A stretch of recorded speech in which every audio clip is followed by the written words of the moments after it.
once again, good morning. My name is Sonojit Khada. যদি বলা যায় near about direct selling 5 years কাজ করছি। আজকে এসবিডিএস এ নতুন নুনি লঞ্চ হয়েছে স্পেশাল 15। এর মধ্যে স্পেশাল 15টা ইনগ্রিডিয়েন্টস, 15টা জড়িবুটি এর মধ্যে রয়েছে, যেটা আমাদের শরীরে প্রচুর লেভেলে কাজ করবে। ক্লিয়ার? তো আজকে একটা কথা আছে, पहले इस्तेमाल करो फिर विश्वास करो। क्लियर? तो प्रथम আমি নিজে ট্রাই করে দেখছি কেমন লাগছে।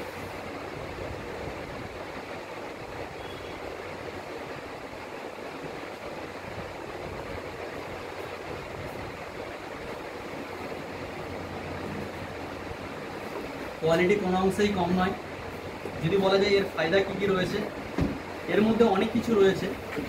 ননি রয়েছে, অশ্বগন্ধা রয়েছে, যদি বলা যায় করলা, জামুন, ব্রাহ্মী, শিলাজিৎ, বিভিন্ন নিম, আরও অনেক কিছু এর মধ্যে রয়েছে। ক্লিয়ার? যদি বলা যায় এর কাজ কী রয়েছে, আজকের দিনে যাদের এনার্জির প্রবলেম তার জন্য আমরা ননি ইউজ করতে পারি। আজকে হেডেক মানে মাইগ্রেন সমস্যা তাদের জন্য আমি ইউজ করতে পারি। যাদের লিভারের প্রবলেম রয়েছে আজকের দিনে, যদি বলা যায় হার্টের সমস্যা তাদের জন্য। ক্লিয়ার? আরও অনেক কিছু এর বেনিফিটস রয়েছে। তো আমরা ইউজ করলে আমরা বুঝতে পারবো যে এর বেনিফিট। এবং হচ্ছে যাদের আর্থ্রাইটিসের সমস্যা, ক্লিয়ার, ডায়াবেটিসের সমস্যা, সুগারের সমস্যা, ক্লিয়ার, সবের উপরে এটা কাজ করবে। ক্লিয়ার? তো প্রত্যেকে ইউজ করুন।